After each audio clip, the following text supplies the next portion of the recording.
ವೀಕ್ಷಕರೇ ನಮಸ್ಕಾರ. ನಮ್ಮ ಹಳ್ಳಿ ಸುದ್ದಿ ಯೂಟ್ಯೂಬ್ ಚಾನಲ್ಗೆ ಆತ್ಮೀಯವಾದ ಸ್ವಾಗತ. ಈ ಜಿಲ್ಲೆಗಳ ರೈತರಿಗೆ ಬೆಳೆ ವಿಮಾ ಪರಿಹಾರ ಬಿಡುಗಡೆ ಆಗಿದೆ. ಹೌದು, ಪ್ರತಿ ಹೆಕ್ಟರ್ಗೆ 17,000 ರೂಪಾಯಿ ಬೆಳೆ ವಿಮಾ ಪರಿಹಾರ ಬಿಡುಗಡೆ ಆಗಿದೆ ಎಂದು ತಿಳಿಸಲಾಗಿದೆ. ಹಾಗೆ ಕಬ್ಬು ಬೆಳೆಗಾರರಿಗೆ 300 ಕೋಟಿ ಪ್ರೋತ್ಸಾಹಧನ ಬಿಡುಗಡೆ ಮಾಡಲಾಗಿದೆ ಎಂದು ತಿಳಿಸಲಾಗಿದೆ. ಹೌದು, ಈ ಎಲ್ಲ ಸುದ್ದಿಯನ್ನು ಕೂಡ ಈ ಎರಡು ಸುದ್ದಿಗಳ ಬಗ್ಗೆ ನಾನು ಸಂಪೂರ್ಣವಾದ ಮಾಹಿತಿಯನ್ನು ಇಲ್ಲಿ ತಿಳಿಸ್ಕೊಡ್ತಾ ಹೋಗ್ತೇನೆ. ದಯವಿಟ್ಟು ವಿಡಿಯೋನ ಮಧ್ಯದಲ್ಲಿ ಸ್ಕಿಪ್ ಮಾಡದೆ ಸಂಪೂರ್ಣವಾಗಿ ನೋಡಿ. ಹಾಗೆ ನಿಮ್ಮ ಜಿಲ್ಲೆ ಯಾವುದು ಎಂಬುದನ್ನೇ ನಮ್ಮ ಕಮೆಂಟ್ ಬಾಕ್ಸಲ್ಲಿ ತಿಳಿಸಿ. ಎಲ್ರಿಗೂ ನಮಸ್ಕಾರ. ನಮ್ಮ ನ್ಯೂಸ್ ಚಾನಲ್ಗೆ ತಮ್ಮೆಲ್ಲರೂ ಕೂಡ ಆತ್ಮೀಯವಾದ ಸ್ವಾಗತ. ವೀಕ್ಷಕರೇ, ಇವತ್ತು ನಾವು ನಮ್ಮ ರಾಜ್ಯದ ಬೆನ್ನೆಲುಬಾಗಿರುವಂತಹ ರೈತ ಬಾಂಧವರಿಗೆ ಎರಡು ಅತಿ ದೊಡ್ಡ ಮತ್ತು ಭರ್ಜರಿ ಸಿಹಿ ಸುದ್ದಿಗಳನ್ನ ಹೊತ್ತು ತಂದಿದ್ದೇವೆ. ಹೌದು, ಕೃಷಿಯನ್ನೇ ನಂಬಿ ಮಳೆ ಬೆಳೆಯ ಜೊತೆ ಕಣ್ಣಾಮುಚ್ಚಾಲೆ ಆರ್ತಾ ಬದುಕುತ್ತಿರುವ ನಮ್ಮ ಅನ್ನದಾತರಿಗೆ ಅತ್ತೆ ಕೇಂದ್ರ ಸರ್ಕಾರದಿಂದಲೂ ಮತ್ತು ಇತರ ರಾಜ್ಯ ಸರ್ಕಾರದಿಂದಲೂ ಬಂಪರ್ ಗಿಫ್ಟ್ ಸಿಕ್ಕಿದೆ ಅಂತಾನೆ ಹೇಳ್ಬಹುದು. ಒಂದೆಡೆ ಮಳೆ ಬೆಳೆ ಹಾನಿಯಿಂದ ಕಂಗೆಟ್ಟಿದ್ದ ರೈತರಿಗೆ ಕೇಂದ್ರ ಸರ್ಕಾರ ಬೆಳೆ ವಿಮೆಯ ಪರಿಹಾರದ ಹಣವನ್ನು ಬ್ಯಾಂಕ್ ಖಾತೆಗೆ ಜಮಾ ಮಾಡೋಕೆ ಶುರು ಮಾಡಿದೆ. ಇನ್ನೊಂದೆಡೆ ನಮ್ಮ ರಾಜ್ಯ ಸರ್ಕಾರ ಕಬ್ಬು ಬೆಳೆಗಾರರ ಕಷ್ಟಕ್ಕೆ ಸ್ಪಂದಿಸಿ ಬರೋಬ್ಬರಿ 300 ಕೋಟಿ ರೂಪಾಯಿಗಳ ಪ್ರೋತ್ಸಾಹಧನವನ್ನು ಬಿಡುಗಡೆ ಮಾಡಿ ದೊಡ್ಡ ರಿಲೀಫ್ ಕೊಟ್ಟಿದೆ. ಬನ್ನಿ, ಈ ಎರಡು ಗುಡ್ ನ್ಯೂಸ್ ಬಗ್ಗೆ ನಾನು ಸಂಪೂರ್ಣವಾದ ಮಾಹಿತಿಯನ್ನು ತಿಳಿಸ್ಕೊಡ್ತಾ ಹೋಗ್ತೀನಿ. ಯಾವೆಲ್ಲ ಜಿಲ್ಲೆಯ ರೈತರಿಗೆ ಹಣ ಸಿಗುತ್ತೆ, ನಿಮ್ಮ ಅಕೌಂಟ್ಗೆ ಹಣ ಬರೋಕ್ಕೆ ನೀವೇನು ಮಾಡಬೇಕು ಅನ್ನೋದನ್ನ ಇವತ್ತಿನ ಈ ವಿಡಿಯೋದಲ್ಲಿ ವಿವರವಾಗಿ ತಿಳಿಸ್ಕೊಡ್ತಾ ಹೋಗ್ತೀನಿ. ಹಾಗೆ ನಿಮಗೆ ಅರ್ಥ ಆಗೋ ಹಾಗೆ ಬಿಡಿಸಿ ಹೇಳ್ತೇನೆ. ದಯವಿಟ್ಟು ವಿಡಿಯೋನ ಕೊನೆಯವರೆಗೂ ನೋಡಿ, ಎಲ್ಲೂ ಕೂಡ ಸ್ಕಿಪ್ ಮಾಡಬೇಡಿ. ಮೊದಲನೇ ಗುಡ್ ನ್ಯೂಸ್ ಏನಪ್ಪ ಅಂತಂದರೆ, ಅದು ಕರ್ನಾಟಕ ರೈತ ಸುರಕ್ಷಾ ಪ್ರಧಾನಮಂತ್ರಿ ಫಸಲ್ ಬಿಮಾ ಯೋಜನೆಗೆ ಸಂಬಂಧಪಟ್ಟಿದ್ದು. ನಿಮಗೆಲ್ಲ ಗೊತ್ತಿರೋ ಹಾಗೆ ಕಳೆದ ಮುಂಗಾರು ಹಂಗಾಮಿನಲ್ಲಿ ಯಾರೆಲ್ಲ ರೈತರು ತಮ್ಮ ಜಮೀನಿಗೆ ಬೆಳೆ ವಿಮಾ ಕಟ್ಟಿದ್ರೋ ಅವರಿಗೆಲ್ಲರಿಗೂ ಕೂಡ ಪರಿಹಾರ ಹಣಕ್ಕಾಗಿ ಕಣ್ಣಿಗೆ ಎಣ್ಣೆ ಬಿಟ್ಟುಕೊಂಡು ಕಾಯ್ತಾ ಇದ್ದಾರೆ. ಹೌದು, ನಾವು ವಿಮೆ ಕಟ್ಟಿ ಎಷ್ಟು ತಿಂಗಳಾಯಿತು, ಬೆಳೆ ಹಾಳಾಗಿ ಕೈಗೆ ಬಂದಿಲ್ಲ, ಆದರೂ ನಮ್ಮ ಖಾತೆಗೆ ಇನ್ನೂ ಕೂಡ ಬೆಳೆ ವಿಮಾ ಹಣ ಬಂದಿಲ್ಲ, ಸರ್ಕಾರ ಯಾವಾಗ ಹಣ ಕೊಡುತ್ತೆ ಅಂತ ರೈತರು ಕಾದು ಸುಸ್ತಾಗಿದ್ರು. ಈಗ ಆ ಕಾಯೋಕೆಗೆ ಕೊನೆಗೂ ತೆರೆ ಬಿದ್ದಿದೆ. ವೀಕ್ಷಕರೇ, ಕೇಂದ್ರ ಸರ್ಕಾರವು NDRF ಮಾರ್ಗಸೂಚಿ ಪ್ರಕಾರ ಬೆಳೆ ವಿಮಾ ಪರಿಹಾರ ಮೊತ್ತವನ್ನು ಬಿಡುಗಡೆ ಮಾಡಿದ್ದು, ರೈತರ ಬ್ಯಾಂಕ್ ಖಾತೆಗಳಿಗೆ ಹಣ ಜಮಾ ಆಗುವ ಪ್ರಕ್ರಿಯೆ ಭರದಿಂದ ಸಾಗ್ತಾ ಇದೆ. ವಿಶೇಷವಾಗಿ ನಮ್ಮ ಉತ್ತರ ಕರ್ನಾಟಕ ಭಾಗದ ರೈತರಿಗೆ ಇದು ದೊಡ್ಡ ರಿಲೀಫ್ ಕೊಟ್ಟಿದೆ. ಇತ್ತೀಚೆಗೆ ಕೇಂದ್ರದ ನಿಯೋಗ ಮತ್ತು ನಮ್ಮ ರಾಜ್ಯಕ್ಕೆ ಭೇಟಿ ಕೊಟ್ಟು ಪರಿಶೀಲನೆ ನಡೆಸಿದಾಗ ಸುಮಾರು 3 ಲಕ್ಷ ಹೆಕ್ಟೇರ್ ಪ್ರದೇಶದಲ್ಲಿ ಬೆಳೆ ಹಾನಿಯಾಗಿರೋದು ಗೊತ್ತಾಗಿತ್ತು. ಹೀಗಾಗಿ ವಿಜಯಪುರ, ಕಲಬುರಗಿ, ಯಾದಗಿರಿ, ಬೀದರ, ಕೋಲಾರ, ಗದಗ, ಧಾರವಾಡ ಹಾಗೂ ರಾಯಚೂರು ಜಿಲ್ಲೆಗಳ ರೈತರಿಗೆ ವಿಶೇಷ ಆದ್ಯತೆ ಕೊಟ್ಟು ಹಣ ಜಮಾ ಮಾಡಲಾಗ್ತಾ ಇದೆ. ನೀವು ಮೆಕ್ಕೆಜೋಳ ಬೆಳೆದಿರ್ಬೋದು, ತೊಗರಿ ಹಾಕಿರ್ಬೋದು, ನೀರಾವರಿ ಬೆಳೆ ಬೆಳೆದಿರ್ಬೋದು, ಕುಸ್ಕಿ ಬೆಳೆ ಅಥವಾ ತೋಟಗಾರಿಕಾ ಬೆಳೆ ಇರ್ಬೋದು, ಎಲ್ಲದಕ್ಕೂ ಕೂಡ ಪರಿಹಾರ ಸಿಗ್ತಾ ಇದೆ. ಈಗಾಗಲೇ ಕಲಬುರಗಿ ಮತ್ತು ಯಾದಗಿರಿ, ಬೀದರ್ನಂಥ ಜಿಲ್ಲೆಗಳ ಸಾವಿರಾರು ರೈತರ ಮೊಬೈಲ್ಗಳಿಗೆ ನಿಮ್ಮ ಖಾತೆಗೆ ಹಣ ಜಮಾ ಆಗಿದೆ ಅನ್ನೋ ಮೆಸೇಜ್ಗಳು ಕೂಡ ಬರೋಕ್ಕೆ ಶುರು ಮಾಡಿದೆ. ನಿಮಗೂ ಮೆಸೇಜ್ ಬಂದಿದ್ರೆ ಕಾಮೆಂಟ್ ಬಾಕ್ಸಲ್ಲಿ ಎಸ್ ಅಂತ ಕಮೆಂಟ್ ಮಾಡಿ. ಇವತ್ತು ಅಥವಾ ನಾಳೆ ನಾಡಿದ್ದಾವ್ರ ಒಳಗಾಗಿ ಉಳಿದ ಜಿಲ್ಲೆಗಳ ರೈತರಿಗೂ ಕೂಡ ಹಣ ನೇರವಾಗಿ DBT ಮೂಲಕ ವರ್ಗಾವಣೆ ಆಗಲಿದೆ.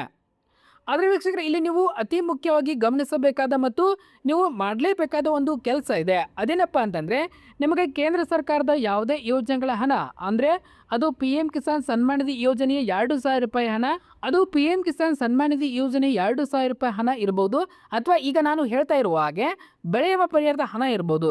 ಇವೆಲ್ಲವೂ ಕೂಡ ನಿಮ್ಮ ಅಕೌಂಟ್ಗೆ ಕಟ್ ಆಗದೆ ಬರಬೇಕು. ಅಂದರೆ ನೀವು ಕಡ್ಡಾಯವಾಗಿ ಸೆಂಟ್ರಲ್ ಫಾರ್ಮರ್ ID ಅಂದರೆ FID ಮಾಡಿಸಲೇಬೇಕು. ಹೌದು, ಕೇಂದ್ರ ಸರ್ಕಾರ ಇದನ್ನೀಗ ಕಡ್ಡಾಯ ಮಾಡಿದೆ.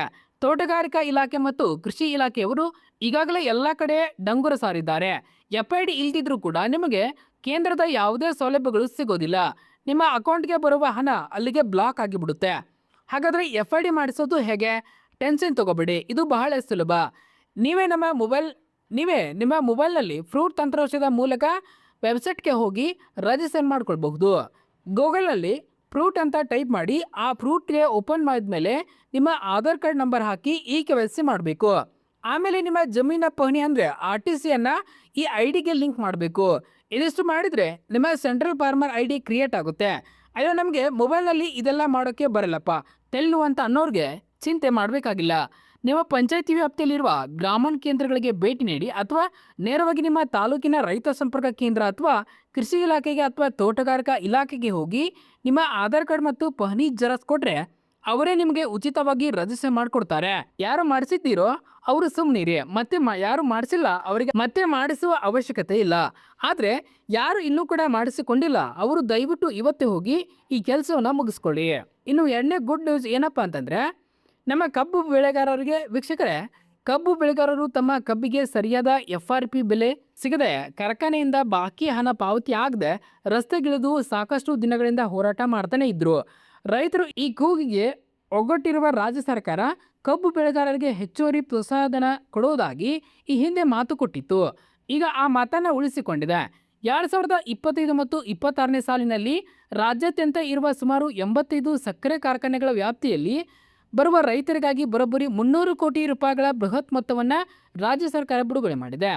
ಈ ಹಣ ನಿಮಗೆ ಹೇಗೆ ಸಿಗುತ್ತೆ ಅನ್ನೋ ಲೆಕ್ಕಾಚಾರ ಕೂಡ ನಾನು ಹೇಳ್ತೀನಿ ಕೇಳಿ. ರಾಜ್ಯ ಸರ್ಕಾರ ಪ್ರತಿ ಟನ್ ಕಬ್ಬಿಗೆ 50 ರೂಪಾಯಿಗಳನ್ನ ತನ್ನ ಬೊಕ್ಕಸದಿಂದ ಕೊಡುತ್ತೆ ಅಂತ ಹೇಳಿತು. ಇದರ ಜೊತೆಗೆ ನೀವು ಯಾವ ಸಕ್ಕರೆ ಕಾರ್ಖಾನೆಗೆ ಕಬ್ಬು ಹಾಕ್ತಿರೋ ಆ ಕಾರ್ಖಾನೆಯವರು ಪ್ರತಿ ಟನ್ಗೆ 50 ರೂಪಾಯಿ ಸೇರಿಸಿ ಕೊಡಬೇಕು ಅಂತ ಸರ್ಕಾರ ಒಪ್ಪಂದ ಮಾಡಿಕೊಂಡಿದೆ. ಅಂದರೆ ಒಟ್ಟಾರೆಯಾಗಿ ರಾಜ್ಯ ಸರ್ಕಾರ 50 ರೂಪಾಯಿ, ಫ್ಯಾಕ್ಟ್ರಿಯಿಂದ 50 ರು ಸೇರಿ ಪ್ರತಿ ಟನ್ ಕಬ್ಬಿಗೆ ನಿಮಗೆ ಹೆಚ್ಚುವರಿಯಾಗಿ 100 ರೂಪಾಯಿ ಪ್ರೋತ್ಸಾಹಧನ ಸಿಗಲಿದೆ. ಸಕ್ಕರೆ ಮತ್ತು ಕೃಷಿ ಸಚಿವರಾಗಿರುವಂಥ ಶಿವಾನಂದ ಪಾಟೀಲ್ ಅವರು ಈ ಬಗ್ಗೆ ಮಾಹಿತಿ ಕೊಟ್ಟಿದ್ದು, ಮುಂದಿನ 15 ಅಥವಾ 20 ದಿನಗಳ ಒಳಗಾಗಿ ರೈತರ ಬ್ಯಾಂಕ್ ಖಾತೆಗಳಿಗೆ ಈ ಹಣ ನೇರವಾಗಿ ಜಮಾ ಆಗಲಿದೆ ಅಂತ ಭರವಸೆಯನ್ನು ಕೊಟ್ಟಿದ್ದಾರೆ. ಈ ಹಿಂದೆಲ್ಲ ಹಣ ಜಮಾ ಆಗೋದು ವರ್ಷಗಟ್ಟಲೆ ತಡ ಆಗ್ತಾ ಇತ್ತು.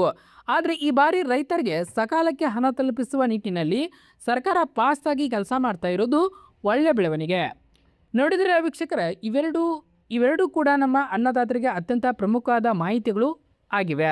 ಒಂದು ಕಡೆ ವಿಮಾ ಹಣ ಬರ್ತಾ ಇದೆ, ಇನ್ನೊಂದು ಕಡೆ ಕಬ್ಬಿಗೆ ಪ್ರೋತ್ಸಾಹನ ಸಿಗ್ತಾ ಇದೆ. ಆದರೆ ನಾನು ಮತ್ತೆ ಹೇಳ್ತಾ ಇದ್ದೀನಿ, ಮರೆಯದೆ ನಿಮ್ಮ FIDಯನ್ನು ಲಿಂಕ್ ಮಾಡಿಸೋದು ಕಡ್ಡಾಯವಾಗಿದೆ. ದಯವಿಟ್ಟು ನಿಮ್ಮದು FID ಆಗಿಲ್ಲ ಅಂತಂದರೆ FIDಯನ್ನು ಮಾಡಿಸ್ಕೊಳ್ಳಿ. ಇದೇ ಥರ ರೈತರಿಗೆ ಸಂಬಂಧಪಟ್ಟ ಯೋಜನೆಗಳು, ಬೆಳೆ ವಿಮಾ, ಟ್ರ್ಯಾಕ್ಟರ್ ಸಬ್ಸಿಡಿ ಮತ್ತು ಸರ್ಕಾರದ ಹೊಸ ಯೋಜನೆಗಳು ಬಗೆಗೆ ಪಕ್ಕಾ ಮಾಹಿತಿಗಾಗಿ ನಮ್ಮ ನ್ಯೂಸ್ ಚಾನಲನ್ನು ನೀವು ಸಬ್ಸ್ಕ್ರೈಬ್ ಮಾಡ್ಕೊಳ್ಳಿ.